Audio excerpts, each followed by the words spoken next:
run an A execute or even have the util to do it. And so kind of string themselves out there. Now just Glocks on B.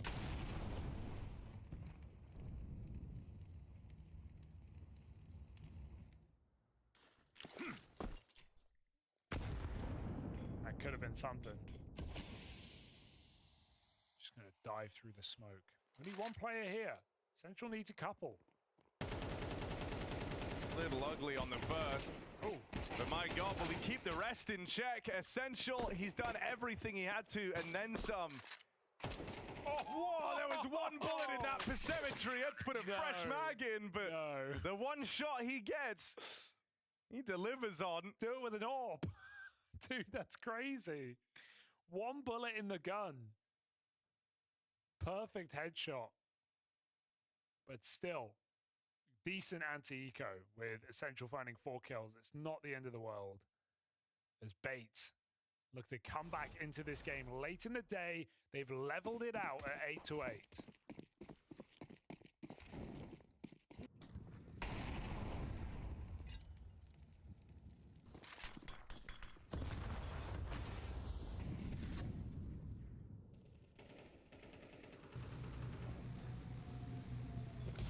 Contact play out ramp. They're ahead of all the util. It's a timing that Alex just simply isn't aware of. And so a lot of ground here for Foot in this first rifle round. There's MPL on a tear up through the connector. That's going to keep Bait interested, even if he's taking damage. Worth giving this a look in. Cemetery with a late trade on MPL. Locks down the con side. Slow it down. See if anything gets presented here. See if Foot give it away. Kentazor with the close check, but when he can't get past Cemetery, that will signal the save.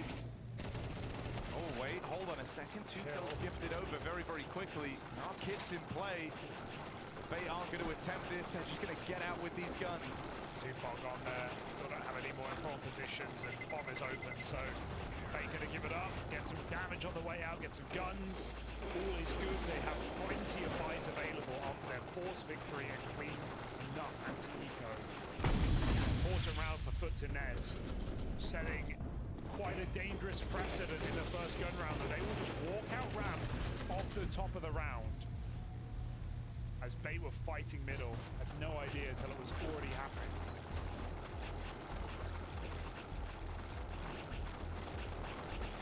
And it's not as often this game, but it's really Foot to make the most of this chance. Take us to a third map of Inferno.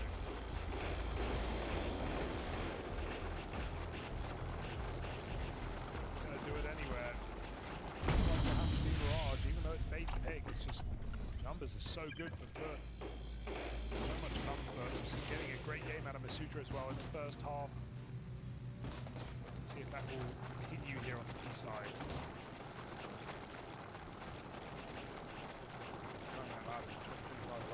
33 games logged on this map. 2 out of 3 of them.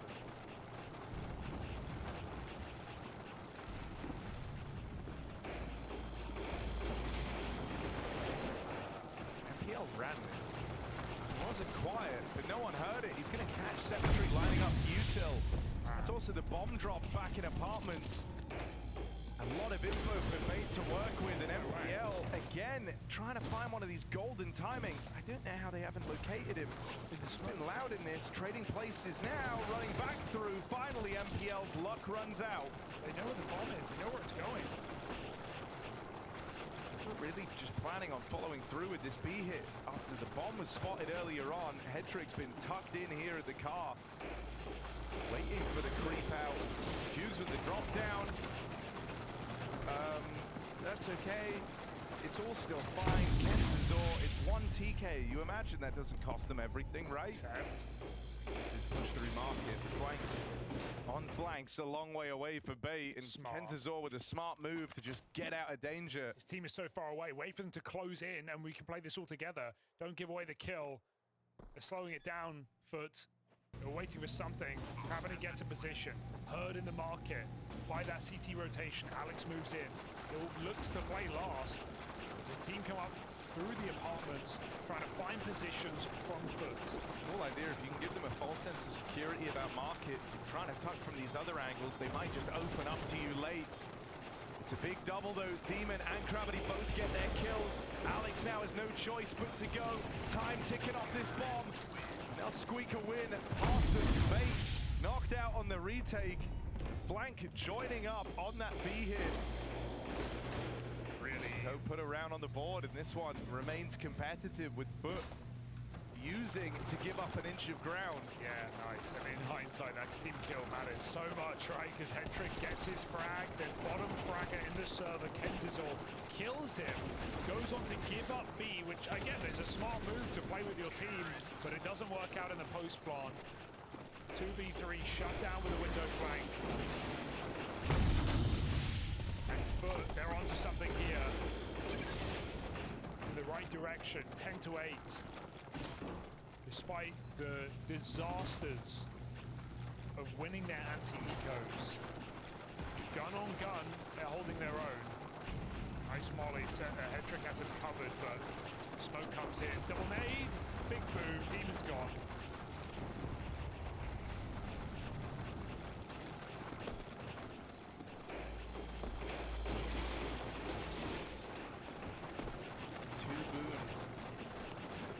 Guys.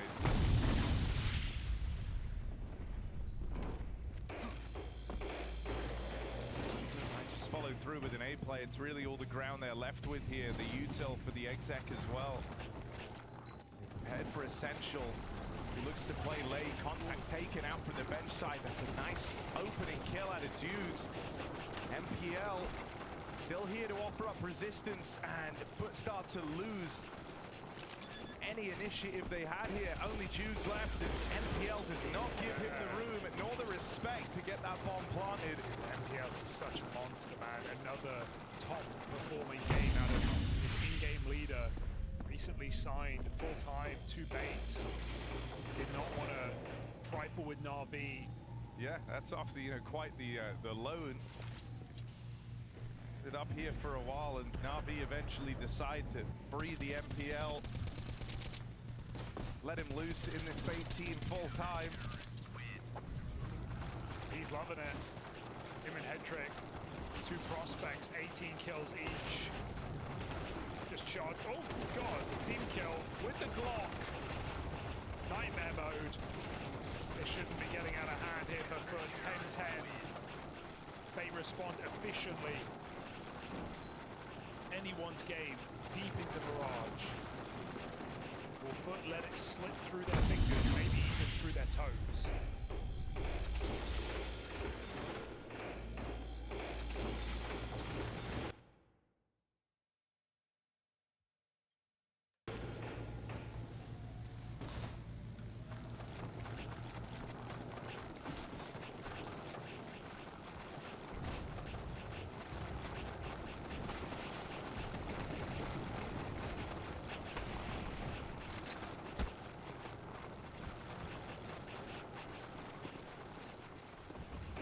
Something a little bit faster here as these short smokes are in to try and allow this walk up through Cat.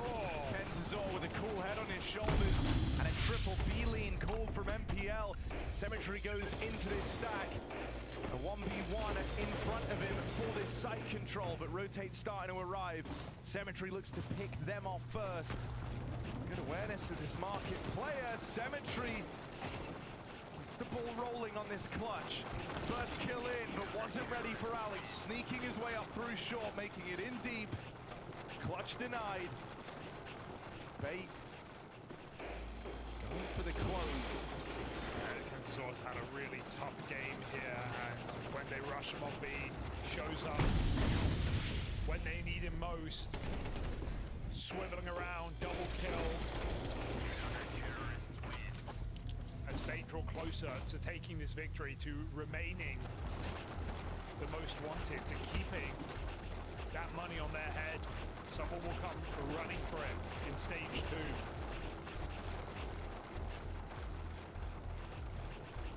Bait not going down without a fight. Yeah, we said it kind of coming into the second half. I think the thing that's really going to hurt the Foot is just how winnable both of these games were. The fact that they won all of these pistol rounds and not been able to convert a single one of them. Now, these were two very competitive maps. OT in map 1, a grind back into it by Bait after they choked their lead. Going on to close it flawlessly in OT.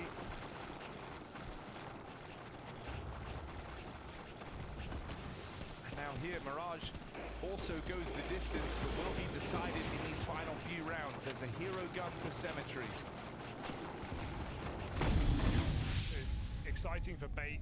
If they win this, they're a low seed team. They get one of the first picks in that second stage. They get to choose their opponent.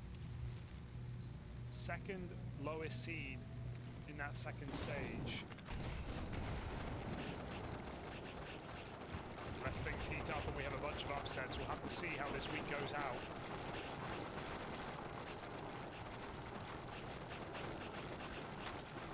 Right now, first upset looking to be avoided. That gun thrown to the wayside. Curb stopped by Alex. Demon picks it up. No health, no armor, no chance. More kills coming in, and that AK is going nowhere fast. That is match point for Bait on this CT side. Met with a bunch of issues in this game, a bunch of clutch rounds for Foot, especially on Mirage, on Dust, 2v4s, 2v5s, 3v5s, the like. But Bait persevere, prolong, and look to win this series in 2.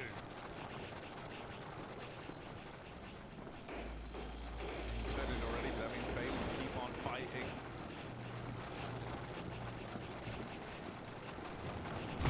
Bounty. Look to end Foot's run very, very quickly into this first stage. Bounty Hunters heading B-wood. Foot burning that molly, softened up by Kenzazor and Essential. Short wrap timing for Cemetery is good. Alex actually tries to play early here. That's in spite of having this flank. Alex just out on an island, out on a limb, goes with aggression. Demon and Gravity handed some kills here. He's seen ready for MPL's flank. Both players homed into the apartments. MPL's got to check close first. Gravity tucked in. And just shy of the proper clear. Is it going to be another OT game? Foot trying to force it through. They might just make it happen. Last-ditch attempt, smash on that B-bomb site. It works wonders for Foot. It keeps them in the game. Masuta, who had just a monster first half, has gone really cold here on the T side. Finds out one entry into B, though. Could make all the difference here for Foot late in the game.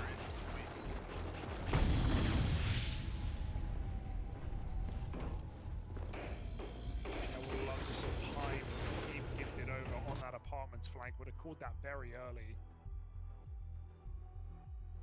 Jump at the opportunity to end this game, and now it takes every round of regulation.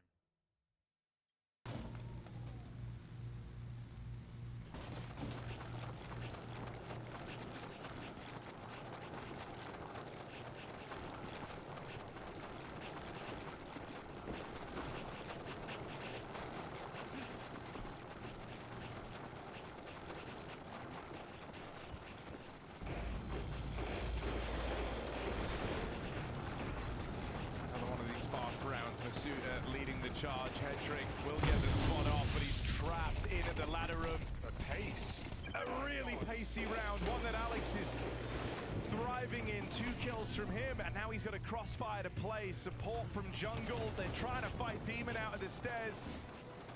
Zor brushed aside. That was the help that Alex needed. Essential's now trying to take up this same position. Will he fall in the same manner? Demon on a tear. 2 kills. And it's him and Masuta. It was this duo in the first half making these rounds feel competitive. Can Alex be the one to put a stop to it?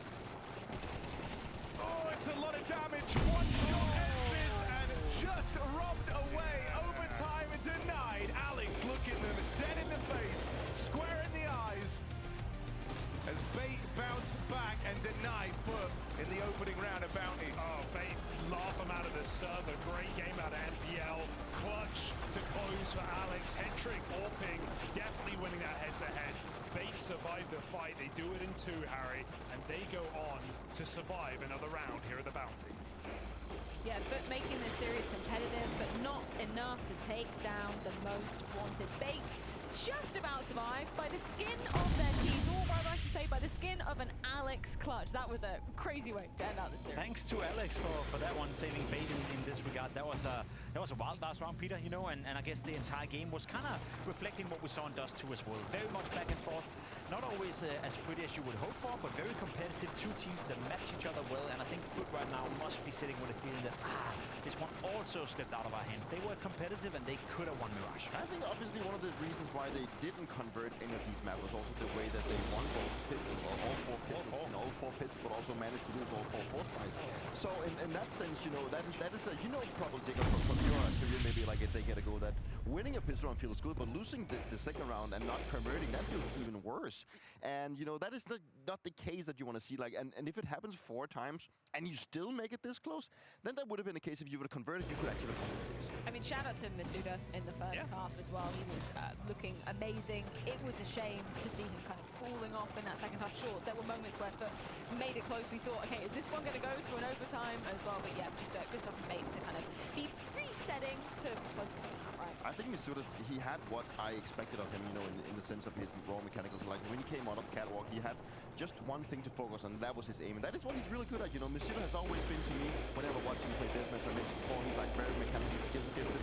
He hits a lot of headshots, he makes a lot of good decisions in terms of using his aim. But obviously when he falls off, that is when he gets a little bit uncertain about his positioning, he gets uncertain about his teammates, he communicates, he fall off, and then he starts focusing a little bit more on what's happening around him instead of just focusing on himself. He had a good first half for sure, and I think overall he had a decent game. I think we got to see a lot from Foot, you know, an interesting project with Masuda now coming in. A big personality to lose and a big capacity to lose, but overall, you know, they were able to test Bait, and as you said, Peter, had they won just one of those second buy rounds, you know, on any of the 2 maps, there's a great likelihood that we would be going to a 3rd map right now. So as much as it sucked for them to lose right now, I think they showed enough that we can claim that was a positive outlook and something to look out for. Either way, because single elimination, it is brutal. We can check in with the standings to see exactly how that lays for our first team here. Unfortunately, but they are eliminated. For Bait, though, moving forward, how do you feel about their chances, considering it did come down to some heroic plays to seal it against a team that we thought, okay, they clearly have an upper hand against, no? I'll be brutally honest. I think Bait were the weakest out of all the teams on your left side. They are the weakest out of the most wanted, so to speak, and I think they were the first pick for a reason right here as well. They have to play significantly better, Peter, in the next round, regardless of who their opposition is, if they want to make it here. Obviously, like today was, I wouldn't say it was an off day. They still played good in some situations, but I still think they, as I mentioned before coming into the game, that they need to be more consistent in decision making whenever it gets close, and they also need to maybe not lose some of these advantageous situations that they put themselves into all the time. So there's a lot of things that they need to work on, but obviously they're still a young team. They still need stuff to work out, but obviously I'm in a position where I still think Bait can actually teach another series. Well, the first of our bounty hunters sadly eliminated from the Blast Bounty 2025, but time to see if Ecstatic can do something different. They're going to be taking on Liquid after this break. I just wanted to start off by asking a little bit about your kind of career and your stint on Mouse NXT, because we saw I Am Cologne. I think it was 30% of all players had actually come from an academy team at some point. So can you tell me a little bit how that stint in the academy system kind of helped you as a player?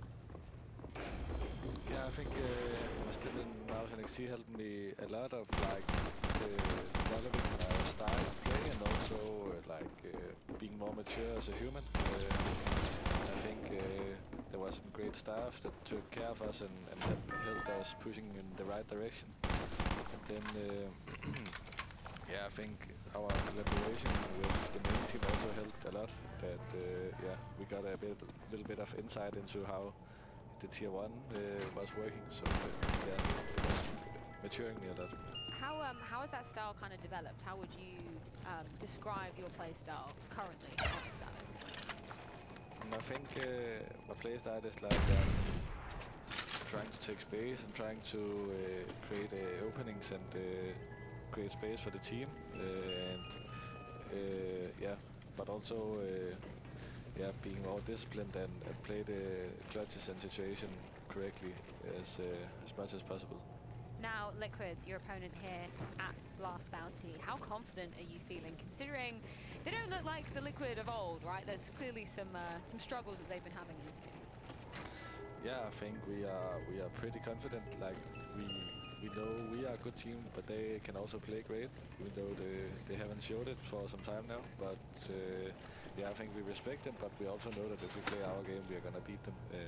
So yeah, it's just about playing with confidence and go out and show it. And finally, I've got to ask, because obviously I'm joined by two Danes on the desk as well. It's been a long time since we've seen a Danish team kind of hit, the top level of Counter-Strike. Do you feel like that could be something Ecstatic and this roster could achieve? Yeah, I think we are on the right path. I think we have still lots to work on, but I think that's a good thing considering where we are at, and we still have to improve. So I know we can reach high levels, but we also have to maintain our work ethic, and then we will see. But I think we have what it takes. It's not just the Danish connection between Sura and Dupree. You actually had some time on a team with him and some of the other Ecstatic players. Can you kind of give us any insight as to what they were like? Yeah, like starting off with Siri, he was one of the guys that was picked up by Heroic when this whole old Heroic line of Will Down and Yabi like imploded. Then he was picked up alongside myself and Christian, and I got to play with this guy in the beginning. I had no idea who he was. And when I got to play with him, it was very easy to feel that he was a guy that understood the game very well. He was being a little bit quiet, but at the same time, he felt like he had a good understanding, and he was very composed inside, and his work ethic is really good. And I think that looking at the Danish Counter-Strike scene as a broader picture right now, we've had a rough showing, and I think it's nice to see a Danish team that is somewhat established to actually do good, have some good results, go out there and make some results for us. And I think looking at also TMB, which is another guy I got to play with, is obviously the leader of this Static line. I got to play with him in Creasy when that was like before my small Southeast. And he's a guy that's just being very nice. He's not maybe the most talented Counter-Strike player, but he has a very good work ethic, and he has this idea of playing sometimes a bit crazy Counter-Strike. Okay. And I think that sometimes plays into a favor of when you're not maybe the most established team, or maybe you're like an upcoming team, you can come out with these plays that are a little bit like, unorthodox in that sense. So I think that Ecstatic is a very interesting team, and I think they've had some really great results. Can you contextualize those great results just for a moment? Because I was kind of questioning you. What have Ecstatic actually achieved since we've last saw them? And it's been some decent shows. I'll tell you what, in the last 24 games they played, they won 20 of those games, most of them in best of 3 occasions. And then you asked a good question, but against who? But they've beaten ENCE a couple of times, they've beaten Bedroom a couple of times, they've taken down NIP, they've taken down Fnatic. They've actually taken down teams at the same level as whoever they're playing right now, which sounds ridiculous to say, but let's be honest, Liquid are not great at the moment. No, they're not. Were there any takeaways that you had from that? Yeah, a little bit split, because I feel like in the play-in stage they did a decent job. They won a couple of games and obviously got to the second stage of Cologne, and that in itself was a step in the right direction. But then the way they lose and go out of the main portion of Cologne, doing nothing, and Neff having the worst game of his career, being in the position he's in where he was questioned maybe to be kicked or not. It's hard to figure out where Liquid is at right now. It's a team in a crisis for sure, but how big is the crisis? That's what I can't figure out. And there's obviously a lot of confidence issues within the team. Like, one thing is on the individual side, but also maybe how the team is being led, and they've just gotten a flash out of Na'Vi. Now a new coach coming in to try and dictate the game with Fry, and but he has a lot of tasks in front of him, but he's also going to try and dictate the game. And is it an issue because of how Shui is leading the team? Is it the way that the players are playing alongside each other? Like, there's like a huge puzzle that Liquid right now is trying to solve, and obviously they've hit somewhat of rock bottom. And if they go out and lose today against Static, I feel like they're going to go below rock bottom. Then, like, what are they actually going to go on from here? What is below rock bottom? That's the question. Another question is addressing the elephant in the room. I think we all saw the Twitch tweet by now. Dupree, if you were on Twitch team and you saw him in this out, what would you be thinking? Obviously, we all handle frustrations differently, and at this point, I feel like Twist is more likely to go out and try and rant a bit about how things are getting some of the steam out. But obviously, hearing that they are not playing as a team and they are not functioning as a team, then that is obviously not nice to hear as a teammate. And obviously, he's a big name inside of this lineup. He's probably the one with the most experience, and also the one that maybe some of the younger players inside the team are looking up to. And to have a guy with that much character go out and say that kind of thing. That is at a point where you feel like, where are we actually going to go on from here? Like, what are we actually going to do at this point? Because right now, I feel like he has lost hope in the lineup. He has lost hope in maybe the individuals, but he's just not saying it outright. And just to contextualize it, right, it was Twist who decided to leave FaZe in a period where they were winning everything, by the way. It was Twist deciding to go back to Team Liquid. He thought that he was going to join a team led by Cadian, you know, which was going to be the next big thing, you know, a nice project. And I feel for Twist in the sense that what he thought he joined back then, what he thought he chose above FaZe back then is not what he got. So I can understand why he's frustrated. On the other hand, as you're saying, you cannot be the most experienced player. You cannot be a franchise player on the team and then go out publicly saying we're not a team at the moment. You got to take that internally. So I feel for Twist, but I also do feel that he needs to step up to that responsibility. And I can understand why that's tough for him right now, but he needs to be the one leading the charge. I don't want to open a can of worms, but I just want to contextualize the Twist decision, because it wasn't necessarily his decision, right? You know how FaZe are kind of, I don't want to say fumbling the bag in terms of letting the contracts expire and then maybe not renewing them. Twist, like, let's be honest, he found himself in that situation, right? It wasn't his choice per se to be moving from that. He just needed to find another option, and Liquid turned out was the best. And that's fair enough, and I'm sure Liquid would have offered him a long-term project, a long-term contract, and I don't really blame Twist for doing that. I thought at the moment I praised him. I thought it was a cool thing to do, but there were also rumors of Twist maybe going to Vitality. There were also rumors of Twist going to some other team, so I think it's good Twist right now for people to understand what kind of difficult position he's in. He was promised a project, he was promised a good team, and now he's left with a team that is dysfunctional. So for him, that is very disappointing. And I guess that's maybe also what buys into him. You know, he is disappointed because he was left up in a situation where he had to make a choice, and now he's ended up in a position where he feels maybe a little bit out of control. Like, where is he going to take his career going forward for this one? Because the more it goes down for him, and the less that he performs inside this team, and the way that maybe he shows right now, that's also going to drop his stock. You know, like, is that going to be a player that someone else wants to pick up? Is that going to be a case, or is Liquid actually going to go back and actually go back to the drawing board, look at the roster, say, is this the guy that we want to build on, or where do we want to take our path? Just pointing to the man on the right-hand side of the screen there, Nat, because there was obviously the rumors circulating with their disastrous exit from the major. Okay, this is probably Nat's last foray in the Liquid jersey, and then he obviously continues over the summer break, and then there's an interview with him saying, I think they should have got rid of me. I think somebody else deserves my spot. Like, I think that kind of epitomizes the mental situation for Liquid right now. Nobody's feeling any stability in that team. Yeah, and I really respect Nat for saying that. Yeah. Most players wouldn't be open and honest about that, and I think he's right. I honestly do think he should have been replaced. There's also context that goes into the matter of Liquid have invested an awful lot into Twist. They have invested an awful lot into Nerds. They have invested an awful lot into Shuhei as well. So at some point you have a budget, and when that budget runs out, you got to stick with what you got, and I think that's the only reason why Naf is still there. Obviously, they're trying and hoping he can come back to his best shape, because you know Peter as well. He's a fantastic player when he's feeling it, but that's been a while, and at Cologne we saw glimpses, but at the end of the day, he didn't have a great tournament. So I feel for Liquid right now, it seems like a dysfunctional project, but when you look at the lineup, Nerds, Twist, Ultimate for that matter as well, Shuhei, most praised in-game leader, like, we're talking about a team that should be at the very least top 10 and contending for playoff every single time, but that's just not the reality. But that's probably why we market them as well, you know, like looking on paper what players they have and how they can fulfill their role. That should be, yeah, that's what I mean, like that is the start right now, you know, you can see that it's just been like a complete downfall for them, and they're still looking to try and figure out why is it going so bad and what can we do to actually turn the trajectory around. But there's a huge positive in front of them, and I'm more concerned in the sense that I love that Naf went out and said that he maybe thought himself he should be replaced. Like, maybe it's also a guy that has also the inside of himself saying that maybe I need to get some kind of a break. But obviously in this kind of situation, he needs to get the best out of it. The team believes in him, and if he can find back to some kind of groove, that maybe can spark something in the rest of the players, that they can actually turn things around. But right now, it's looking pretty dark for them. Pretty sure for most of the viewers out there, they don't know too much about his static, you know, but I'll tell you this, Liquid currently is 26 on the BS ranking. The static is 28. This is by, on paper, the most equal game we have of the tournament. It's the two closest teams in terms of ranking, and it sounds ridiculous to say because Liquid shouldn't be 26th in the BS ranking, but that's another thing to point attention to right here. Liquid needs this win. Liquid needs to do well at the bounty. They need every single point, every single prize money, every single dollar they can get into the BS ranking. Otherwise, there's a great likelihood we won't see Liquid at the major. That sucks for Astralis when that happens 5 times in a row. It's yet to happen for Team Liquid, but it's getting dangerously close. Well, you make that statement. I did pose that exact question to Ultimate earlier regarding the VRS, so let's see what he has to say. Given the current situation with you guys and like the valuable VRS points, how important is it for you guys to go deep in this tournament? I believe for the team is like for the whole team, like organization is very important during the qualifier. But from individual's perspective, I believe it's just as important as every other game. We'll try to play our best.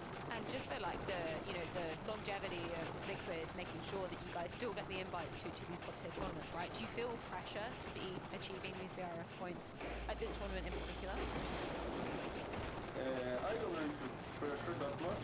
I believe that I cannot do much more than just do my best. So that's all I'm trying to do. Now, respect to Ultimate for giving me that answer. I know it's a tough question to respond to.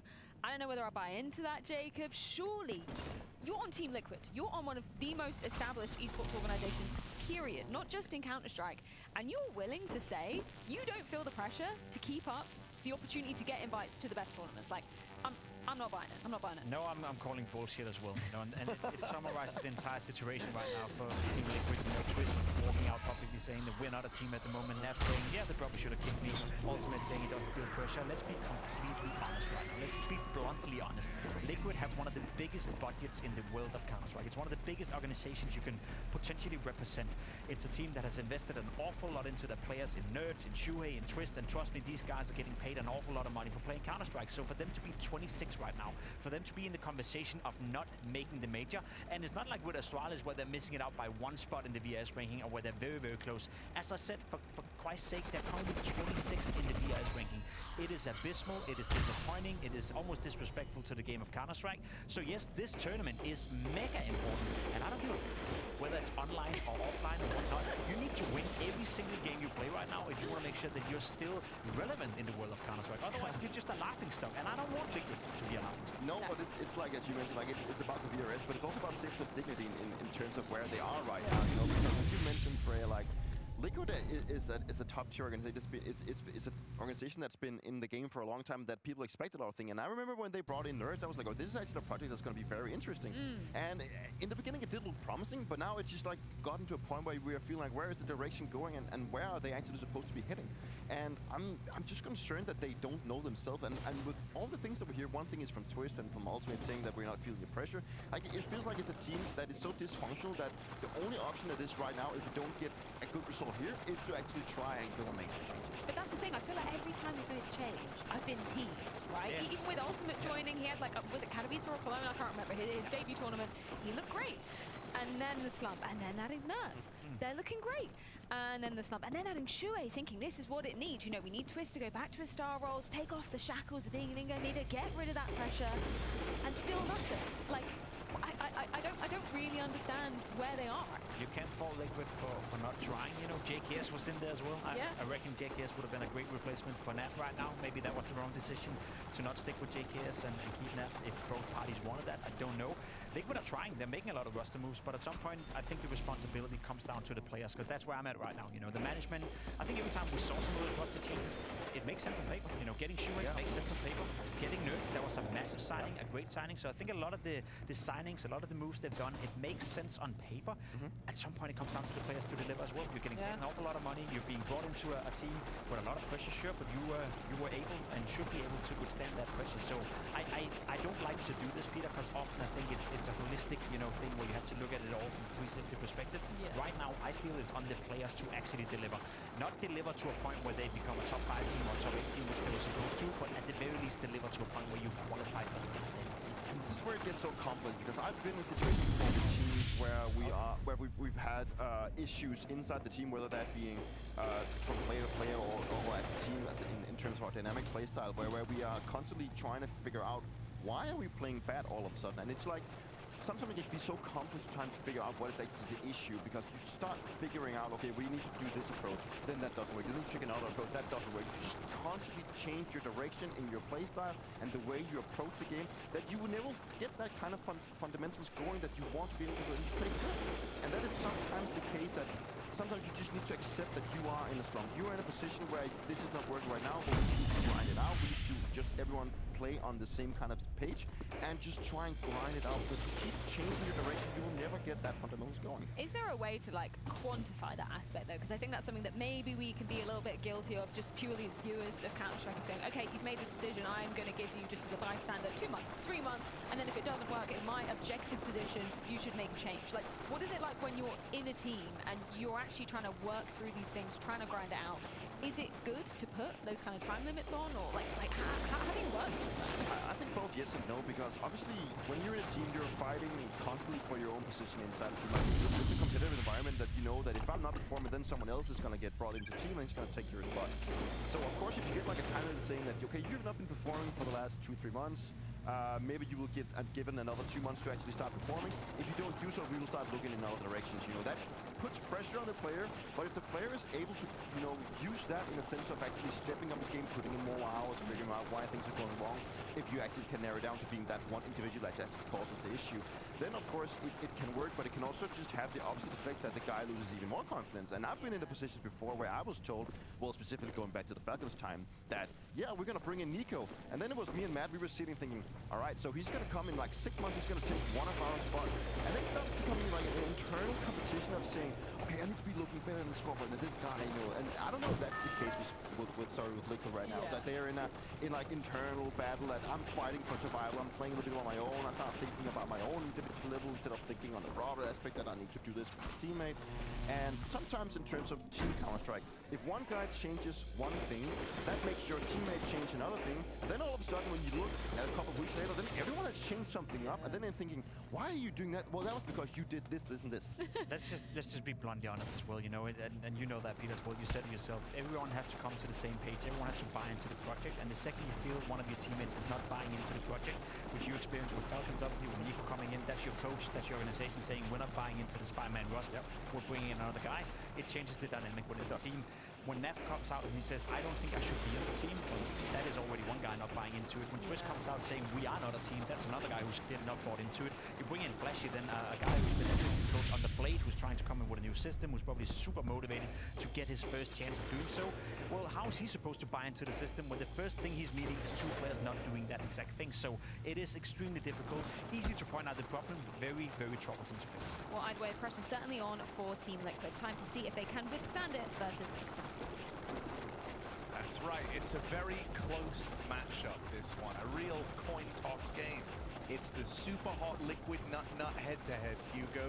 We're ready to head into this. There's a lot of pressure, a lot of eyeball. I know, I can't believe they put us on this game. There's too many fun angles to take it. But yes, I am ecstatic for this Liquid match, Hugo. Of course you are, Harry. And Now, listen to this. okay. You remember that game that Liquid lost that really they shouldn't have, and everyone went, Which the one? really big, Yeah, really the Sashi recent one. Yeah, the Sashi one. No, I'm talking Wait, about which the one? L to VP Prodigy. Oh, there's another one. Yeah, well, this. I was early. I was early. You were early. On the Sashi one. This was the Blast Rising, the chance to go to London, and they lose to VP Prodigy there in the opening round, so they don't get the chance to go to Blast London. But then, Hugo, Who did? you know who won that? No, I'm gonna Ecstatic. say no. You know who Ecstatic beat in the final? VP Prodigy. What does that mean? That means Ecstatic are gonna beat Liquid today. Liquid gonna lock in for an online game. And Lelele with a double entry down into the Pop Dog, into the depths of this A site. Liquid lose 3 players, and Ecstatic don't drop the gun. We've got one waiting outside B for a reaction. Liquid have to sit in it. 2v4. Straight out into B. And no one here to greet them or to stop them. Shui will try some missed shots. That bomb's already going down.